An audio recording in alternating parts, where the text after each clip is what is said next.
What is going on, everybody? Thank you for tuning in to another very special episode of your favorite podcast.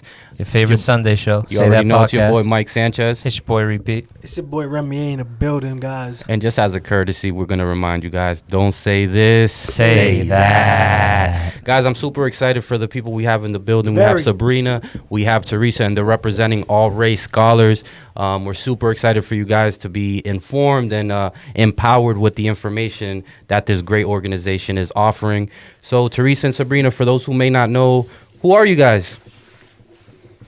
My name's Teresa, and I attended Boston Public Schools, and I graduated and went to college, and when I came back, I had struggled in college, and I found a scholarship that gave me money and mentorship. That was the Alray Scholar, and it put me through to my bachelor's, and later on I became a board member and a proud representative of that organization. Wow. Congratulations on that, amazing, first and amazing. foremost. Absolutely. Absolutely. How about yourself, Sabrina? Hey, I'm Sabrina, also born and raised in Dorchester. I was also a BPS graduate, attended college, and just like everyone facing financial difficulties, had to drop college, focus on family and supporting my siblings going through school. And then when the opportunity came up to go back and finish my undergrad, I was also introduced to the Alray Scholars Program. And through their scholarship and mentorship, I was able to complete my undergrad. And here I am, still part of the Alray Scholars Program as an assistant now. That is fantastic. That is fantastic, and it's funny because as soon as people need, the world needs people like you guys. You guys are the, you guys do the real work. The real work. Right. Exactly, and empowerment is super key in any community. And it's funny, as soon as you and me started talking about the possibilities of setting this up, me and Alex were talking about it, and we both were super excited about it. Pete was also, but Pete's been finished, but I wasn't really paying attention. I wasn't really paying attention to a lot of people. Alex's girl and myself are in a situation where we want to definitely advance our higher education. So this is definitely very, very, very exciting to us. So Alray Scholars, I saw that in the mission statement. You guys provide financial assistance, but something that was very important that stood out to me was the mentoring and also emotional support. A lot of people don't know the stress that students have, balancing life, social life, it's important, but, not that important. And then also all the emotional stresses. So what kind of programs or resources are there to help these students in high stress situations? So something that I was able to navigate when I was a scholar was, of course, the mentors. I had a really great mentor, and we built such great rapport, and we had such a great relationship that I considered her my wingman, so to say. That's good, though. I never really was a student who liked to call for attention, but she was so great at inspiring and just cheering me and giving me like the hype that I needed to like go get my assignments done, get things turn in on time. So that's actually something that I feel like a lot of students need, not just a mentor to support you, but someone who believes in what you're doing, who is able to inspire you, who is able to bring you when you're going, like you said, when you're going through those stressful moments. I understand you're going through this. How can I help? Do you need something from me? Do I need to get a resource or something like that? So it was really great. It was a very like family feel to the relationship with my mentor that I had. And aside from that, there are also like career resources and the financial aid resources with the program. So aside from just filling out your financial aid and getting whatever you're going to get, you get to talk to someone of the financial aid who can like give you step by step what you need to do if you don't understand something. I'm going to say that I was a student who I always accepted my loans in full. I never knew that you can partially accept your loans and that would help you. So like that, the representative that I worked along with helped me do things like that. And then career sources, there's a person that you work with as you're getting closer to the end of the program, and they help you with like resume building, looking for jobs that you're interested in and what career field you're doing, whether it's what you're going to school for or not.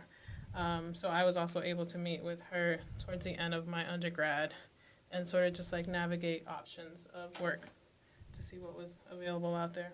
No, that sounds like the full package program, you know, because a lot of people feel like once you got the financial aid, the rest is, you know, sunshine and roses. But it's not, you know. And Teresa, I was able to read some of your involvement with the organization, and I do have to say I can relate to some of it, how, you know, you ran into some obstacles in the way and you encountered this great organization. So tell us a little bit about your experience and your journey from scholar to the position you are in now.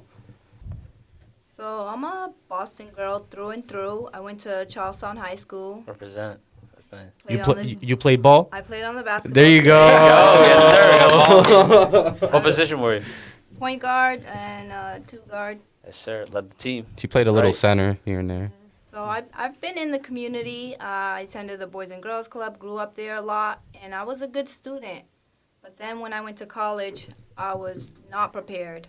I decided to go away from home because everybody wants to get away from home. You want to experience something new. You wanna get away from the neighborhood.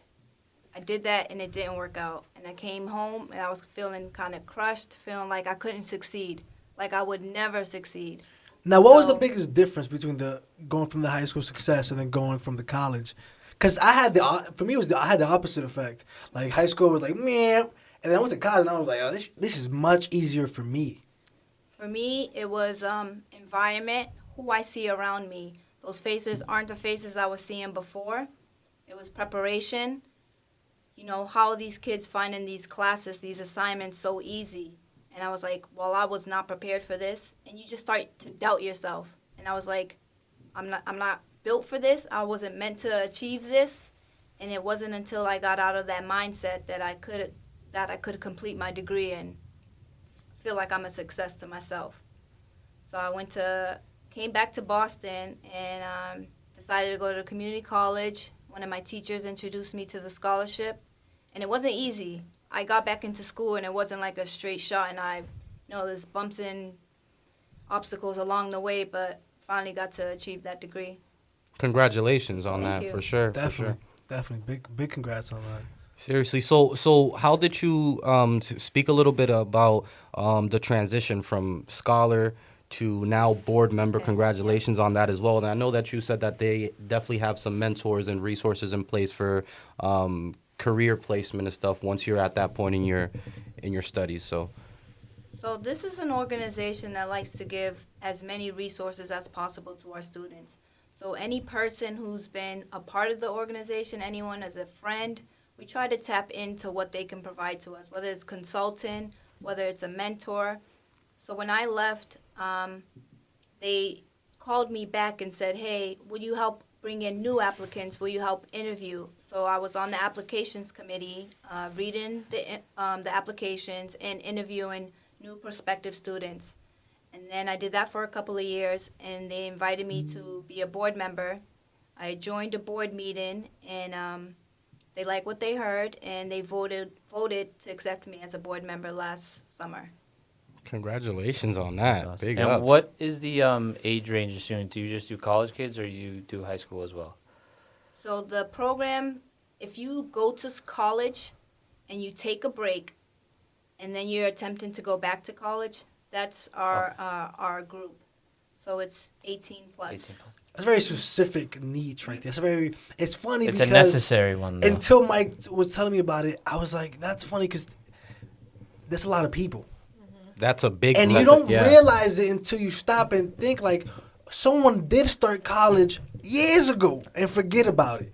And then now they have a kind of extra time where they have that feeling that they want to achieve that goal again or attempt it. So that's a very like specific, and it's that's one that's needed though. And I think that's something like we don't, tell a lot of people, especially from my college experience. Like when I went into one of my first communications classes, there was a dude there who was 28 years old. And I've had some 26, like a lot older than me. And I'm just thinking, and then I thought about it. It's like, well, A, they did come from a lot of different places. It was very diverse like that. But it's like, B, it's like, wow, you can just, do it any time. And, especially when you feel comfortable and want to, get that degree and get that education. And it's also good that it's that specific niche, I will say, too, because, again, in my college experience, I really did see a lot of people leave after the first semester and either transfer schools or just not even go back at all because, obviously, of the typical things, they're not feeling good mentally, financially, there's something wrong at home. But it's like, so it's good to see that we actually have people that will help people like that. No, for sure. And I feel like the impact and the empowerment that Alray Scholars is doing goes beyond the classroom. And so far from what I've read and what I hear about you guys, because, a lot of these students, myself included at a point, once you try college, and I'm pretty sure you probably felt this way as you shared, it doesn't go as you expected, you feel like this ain't for me, maybe I have to look for a job or something else, but you get discouraged. So, you guys are definitely empowering people and encouraging them to finish and putting them in a position to succeed. So what are the qualifications? So you have to have a break in between semesters kind of thing? Yeah, so the program focuses on students who are BPS or METCO graduates. So really tapping into the Boston community. BPS or METCO graduate, you have to have had some type of break throughout your college career. So you either graduated high school and decided to go straight to college, didn't work out, took a break. It could be a semester, it could be a year long, but you have to have that break. And then deciding to want to start your college career once more, that automatically qualifies you. So BPS, METCO graduate, a college break, and just... Now, and obviously this might be a little bit for self-interest, Does the length of the break matter or influence the decision? Nope. We've had from one semester. So the summer break is not included. Say you start in the fall. And you take I was going to say, yeah, just because you're thinking about it. Hold on. Well said. It's 30 days. But if you start in the fall, take a spring semester. Say one semester, 1 year, 5 years. Any length of break qualifies if it's not the summer break. And you can go back to school, apply for the scholarship, take another break. You'll still have your financial award if you go back to school. So you can take infinite amount of breaks. We're there to support you. Once you're accepted into the program, we're there to support you financially and with your mentor. That's fantastic. That's fantastic because it's definitely as BPS graduates, I don't feel like I was 100% mentally prepared for what I was getting into. I know A right here. He IQ of 300. Nah. For real, it was so strange. Like when I was 18, I was like a little weird, and I was 17. I really thought like I'm either gonna die or I'm gonna. Like I didn't think about graduation. Like, I didn't think about that. I just thought at 18, a lot of people you die or you go be a bum and you go to so. And then a teacher was like, "Yo, you should go to college," and I was like, I could go to college. She was like, yeah. I didn't even know my GPA at the time. And I ended up going to like a similar program, like, the bridge programs to go into schools. So I got in that and I just studied my ass off because you know what it was? There was a white boy. He was like, yo, what's your GPA? He tried to make me feel bad. You know what I mean? He was trying to he was always trying to test me. And I never cared about him, so I never paid him no mind. But I just worked my ass off. And there was these two girls too. Shout out to them. They cool, but they were assholes. They thought I was dumb. But they had the books. I didn't have the books. So I would just go. I would study with them. And my first year, I got like a 3.75. Congratulations! I just studied I just studied. I studied. I went. I didn't do nothing. I just studied all day. I played video games. I studied. Well, cause I wasn't smart. You know what I mean? Like I knew. I was like, bro, I'm not that smart, but I could work. You know what I mean? So I would just study. I had like a 3.7. Then college was just easy for me after that. Good for you. I guess you built the momentum, and then it was just kind of easy to ride on that momentum. So I know that, as we said earlier, but I definitely would like to hear from you guys that the offers and the help don't just stop at financial and career. You guys also have opportunities to become a mentor. So can you expand on those type of opportunities that you have as well that are not necessarily for the student? So something that the program does very, very well, I would have to say, is that once you become an Alray Scholar, it's like you're with Alray for a long time. And not just, not saying it in a sense like you're tied down, but sort of saying that you're welcome into this family, and this family is going to keep you and make sure that you're growing for better. So once you're in the program as a scholar and you graduate, you're going to hear back from the program about opportunities that they have within the program for students, because that's what they want to do. They want to make sure that the Alray program is sort of led by the students that are part of it. Absolutely. So that's where Teresa and I come in, and there's also other scholars who are also part of the Alray program as staff members and board members as well, or just part of the developmental committee. So that's something that they do very, very well. And I think that it's a really great resource because as a Boston person, born and raised here, who grew up lacking resources for education, to find non-for-profits like the Alray, who offers you the resources, and then they keep you and they keep offering you and giving you resources. It's like Christmas all the time. Yeah. So it's great to be part of. Who a doesn't program like that's gifts, like right? that. Yeah. Right? And it's not something that I have to like pay for or anything. It's completely free. Mhm. You just have to be part of the program, and everything else flows along. No, and that's super great. I definitely like the idea of kind of hiring from within, because you guys were obviously part of the program. So you guys, by having that experience, can push the program forward, because you can say, you know what, I went through this. It was really good. But, you know, for somebody that's coming after me, maybe this could have improved a little bit. So that's awesome. I love when companies and organizations hire from within. Now, have you guys met maybe students who resisted some of the mentoring? I've heard of one student, and yeah, you just kind of work with the student with what they need. And the student was a little bit older, but for most of the students after, they've been really receptive to the mentorship. Some people come in and they have one semester left, and we still provide the money and the mentorship. And some people keep their relationships with their mentors longer. Some people, you know, it's over at the end of their college experience. But you're not tied down, so yes, you can stay a part of the organization, but there are other people who get the mentorship and the money, and then they're done. They're done. Yeah. Now, is there any qualifications for a mentor? Like, what do you look for specifically when you're selecting one? For the mentors are volunteers. Oh, okay. So we it is look volunteer for work, okay. a wide range of backgrounds. We like to get students who are in the program because they are familiar with the program, familiar with the city, and they just have the experience of what it's like to go through. It's still fresh for them. So, yeah, mentors are diverse and volunteers, and the volunteer part is key because they want to be there. And with the pandemic and sort of what our country was going through over the summer with the police brutality, there were a lot of people who found the Alray organization online, and they were like offering up. They want to be mentors because they want to give back. It's like good timing. That's like, Yeah. I mean, it sucks because obviously what is What's happening, going on but in the world you exactly. know, I didn't even think about that. That's crazy to think, because that's how I see it too. You know, when you start, even before the pandemic, I would volunteer in my community because someone yelled at me and reminded me how important it was. And they were like, "You said when you got older, you was gonna help the other kids out," and they had to remind me. And people need that reminder sometimes, like, "Yo, go help your community." But I didn't think about that, especially this is a time where they need it the most. Mm-hmm.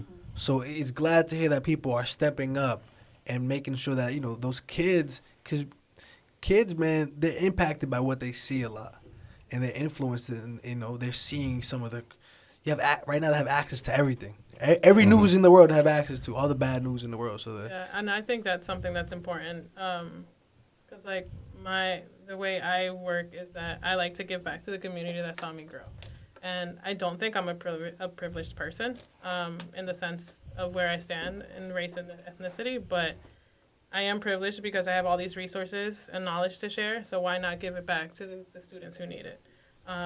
And I think that that's a great benefit of being a scholar and then coming back to the program and being a mentor for a student who's coming in as a scholar. You are completely understandable of what they're going through, or what they're facing, of their challenges, and then you build that relationship, and you support them. And then, of course, it's rewarding to see someone get their degree, just like you're seeing a kid graduate through elementary and high school. It's really rewarding. And it's also like the psychological part of it, of like somebody receiving advice or mentorship from somebody that looks like them. Yeah. Somebody that they can identify, you know, like either whether it's culturally or their background or something like that. So big ups on that. So also with the conglomerate of benefits that you guys have, where can students find you, people that are interested? What's the best way that they can get in contact with this great organization? So we have a website. It's alray.org. If you're looking to apply as a student, we have 2 cycles, one in the fall and one in the summer, around October and beginning of June. If you're looking to volunteer, donate, consult with us, you can go on the same website, alray.org, and connect through us there. Perfect. Do you guys have any presence on social media at the moment? We do. So we do have, the Alray program has an Instagram account as well that can be followed. It's just Alray Scholars on Instagram. We also have a Facebook that you can follow along for like any events or upcoming cycle deadlines. Now, were these jobs that you thought when you were younger you were going to be? Because a lot of times, you know, all of our careers change. Like, I went to school for business, and let me tell you, I don't really want to become a businessman. You know what I mean? But, you know, we change so much, and I know this is a service of giving. And so is this something that you were always kind of looking towards, or just when it happened that you guys got, you know, when someone gave you guys stuff or gave you the opportunity, did that make you then change your career? So growing up, I always wanted to be a pediatrician because my thing was working with kids. When I was going into college, I went in as a bio major. That's tough. Wow. Yeah, that's really tough. Very tough. Let me tell you, science was definitely not my thing. So being pediatrician was less. So I think it gave me an opportunity. Of course, it was a point of realization for me that this was not my place. Of course, I had to take a break from school because I went in with a major that was completely difficult for me. So I knew that what I wanted to do was work with kids and give back to the community that I grew up in. So how do I do that? So I sort of navigated volunteer work. I volunteered for a lot of programs that were doing, I think they were like preschool sites or daycares that supported single mothers. And then when I found the chance to go back to school, I was like, okay, this is what I want to do. I want to work with kids. Definitely not in the science field. So how do I work with kids? So I jumped into education. And then my first few semesters in school, I was introduced to a nonprofit that was working with preschool age children of families from low-income communities. I come from a low-income community. I come from a single-parent household. Kids can relate to me. So I jumped into that. I did that for 4 consecutive years, and then graduated with a bachelor's for earlier education. So this was totally not the path that I thought I would go to, but it's where I was led. And then I was introduced to the Alray program throughout my undergrad, and then that was also something that was really, it was a powerful moment in life because it also was like a thing. Here's another thing. Yeah. It's a nonprofit. It's giving back to the community. And I'm all about service. I'm passionate about service, passionate about kids, passionate about education. I want to be able to give kids the resources that I wasn't given when I was growing up to make sure that their future looks a bit more organized and brighter than what mine looked, because I think like mine was a mess. But I think that you have to stumble upon a lot of challenges to know where you're going and where you're going to be at. This was definitely not where I imagined myself to be. Definitely not part of nonprofit work or even in the special education field for children. So But those are all very rewarding fields. Yeah. And to piggyback on what you said, you kind of need to experience great disappointment or pain to appreciate peace. And I'm happy that with this program you was able to, accomplish that. How about yourself? As a kid, I had very high hopes. I started working in nonprofit at the Boys and Girls Club, and I thought I would stay in nonprofit. But then when I got to college, my confidence was shot. And so all those high hopes were gone. I was like, okay, I guess I'll be working a desk job from now on. So I had dreams, and I thought I could achieve anything. I thought I could be the CEO of any place. I thought I could be a board member of an organization. And then in college, I was like, well, that's never happening. I can't even finish this degree. But then after joining Alray and finishing my degree and going back to work with them and working multiple places or volunteering, that's when my confidence started coming back. And I felt like now I'm back to where I was before, that, yeah, I can achieve anything. And so now that the things that I thought I could be before that I thought I wouldn't be, I'm back to thinking that I can be in those places. That's awesome. And you will reach it. And what I like about it is that your example completely embodies what the mission and the vision of the company is. You guys have that beyond financial career services, but also that emotional support that is so important and sometimes overlooked, Or often ignored, I'd say, as well. For sure. Which brings me to ask you, as people who are in that field, why do you think that is, that this mental health of college students is often overlooked or ignored? And I think it, personally, coming from someone who I know, the stigma is that they're, the parents or whoever's telling you, like, oh, it's just a phase, or, oh, it's just, you'll get over it. So why is it that even in 2021, we still haven't figured out that, like, it's not a phase, or it's not something that they'll just get over that quickly? So it's probably not the right answer, but I think that a lot of people pride themselves to what they have, and they don't want to see as someone less. And I only say that because I'm like that. So growing up in a single parent household, I'm the oldest one, so I was always supporting my younger siblings and my mom. So I was always neglected to help because I thought I could handle everything. And that everything could meant like having a full-time job, going to school, doing volunteer work, taking care of my siblings, taking care of my mom. So I think you get to a point where you think that you can handle everything and you don't need the support. But sometimes you really need someone to sort of sit you down and be like, okay, I know that you can do this. Let me help you. Things can go a lot less stressful if you have the support. Here's some resources you can use that can help you out with that. So I don't know if pride is the word to use, but I think that's the way that a lot of students think. Absolutely. I think it might have a lot to do with it, actually. Because pride can probably, prevent you from accepting reality for what it is, And sometimes, having a mentor or somebody that has your best interests can help you get to the point that you was going to get to regardless, but more efficiently, Yeah, and there's always students. That, like, you're like, I know I can do this, I know I can do this, I know I can do this. I'm so good at doing this. But then someone comes along and be like, well, let me tell you, you're doing it okay. That's not how you should be doing it. Let me show you how. And, if you're receptive to that, if you're not great at receiving constructive feedback, that either puts you down or that gives you a set of mind where you're just like, I don't need anybody's help. I can do this on my own. And that's probably not the best way to go about it.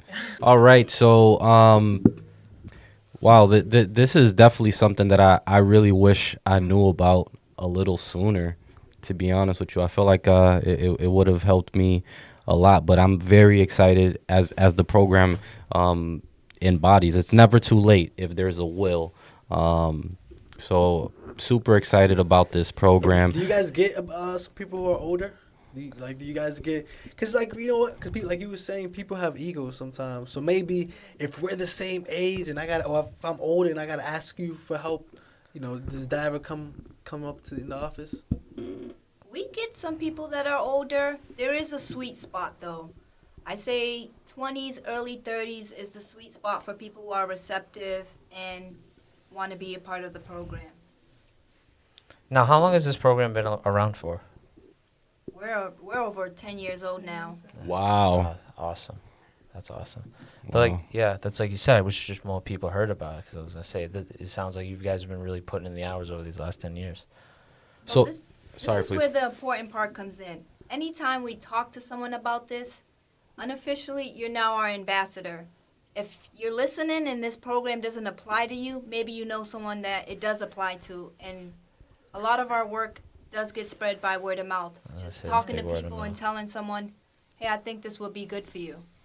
No, and often like the best services, that's the best way to market themselves and to advertise is word of mouth. When something is really good enough, you give somebody something that's not tangible, but something that they're always going to have with themselves, and that's a memory, a connection, and that's how things spread. So, again, you guys did touch upon it a little bit earlier, but I just wanted you guys to expand a little bit about it, especially with you, Teresa. You had the opportunity to be in the application/interviewing.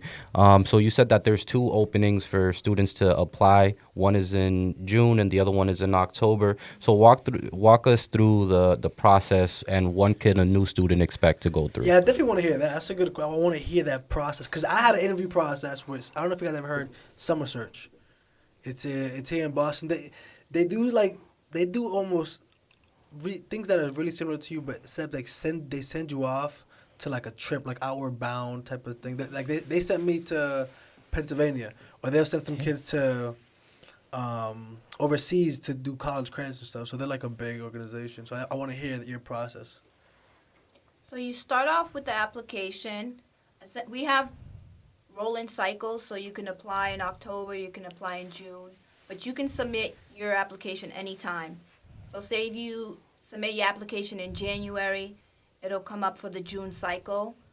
The application has some essay questions. You write like a paragraph for each question, a recommendation letter, and then some of your documents from school, financial aid letters, what classes you're taking, your transcript, what you've completed so far.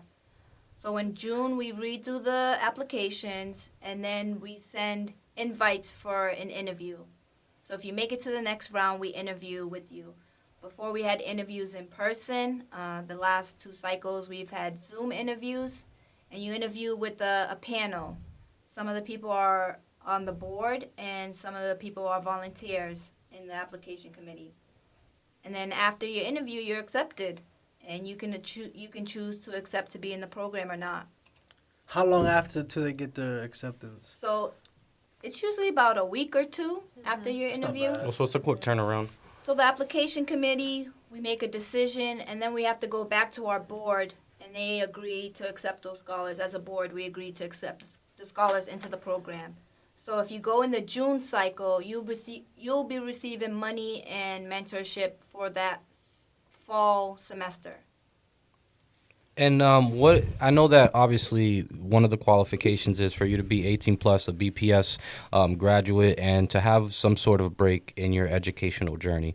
But what kind of questions are you guys asking the students, and what are you guys looking for as the ideal candidate? So I think that an ideal candidate is just anyone who wants to be able to achieve that that undergrad degree. So if you have the confidence to come back to start college all over again after your break and get the support that you need to make it to the end, That's amazing. that's all you need. Along with being a BPS graduate and a METCO graduate, because we're heavily focused for students in the Boston area who haven't gotten the opportunity to finish school and want to. That's so important because when I think about it, when I interviewed, it was in front of people who didn't look like me, with some white people, and so it really almost felt like I had to sell a story. Like it was like a pick me, please pick me, save me type of like, this is the hard life I've had. You know what I mean? Like I remember they were like, yo, make it a little sad, and I'm like, I'll I'll make you cry. I'll do it. You feel me? Because I'll do whatever to get this scholarship, or whatever. But the fact that you guys are just willing to work with anybody who doesn't, you know what I mean? Anybody who's just, like you said, confident enough to come back to that spot, like that's just amazing. It makes people, it gives them the confidence to do it. That they don't have to come up and sell themselves to you and tell you, this is why, please save me. And it's like, nah. I think just being authentic, like, like for example, during my interview process, I didn't hold anything back. I was honest of why I wanted to come back to school. There may be applicants who, you know, aren't as resistant. They don't want to share all the information, but I think that it's important to know where the person stands and how well you're going to be able to support them. No, for sure. And that's super important, man. I can't say enough about that. Seriously, as I said, I wish I knew about the program a little earlier, Well, but now it's you never know, too so late. I do not know what's stopping you. No, for sure. No, for sure. I'm definitely looking forward to joining the program for sure. So if we can start the interview process now, I'm just playing. Yeah, literally. Yeah, skip the paperwork. Yeah. Also, if you We'll like end the interview receiving- right now and skip if you this. like receiving emails and paperwork, I am the girl. I do a lot of the paperwork emails, so you will get me in your inbox constantly. That's If cool. don't You get got my email paperwork. already, so see, we're already 2 steps closer. So you guys do a lot of giving back, and I commend you guys a lot. The organization, giving back is one of the most rewarding things that life has to offer. And here at Say That, we like to give back as well. So I'd love to open the mic up for you both. To shout out anybody, and this is your moment right now. Wow. She's like, you caught me off guard. Okay, I'd like to say thank you to all of you for having Absolutely. us here. Thank you Of for course, coming. thank you for coming. No, the questions were great, and I really appreciate the opportunity to talk about this, because as you can hear from us, we're passionate about it, and it's really great to have that opportunity. I feel like your questions really directed us to be open and feel comfortable and really tell all about this organization. So shout out to you guys. Hey, thank you. Yeah, Thank you for having us. It's been a work in progress, but I'm glad to see it afloat. Amen. And yeah, spread the word. We love new candidates, especially Boston-based students. who Absolutely. need the opportunity. It's a very, very essential thing to have. Yeah, spread the word. Spread the word.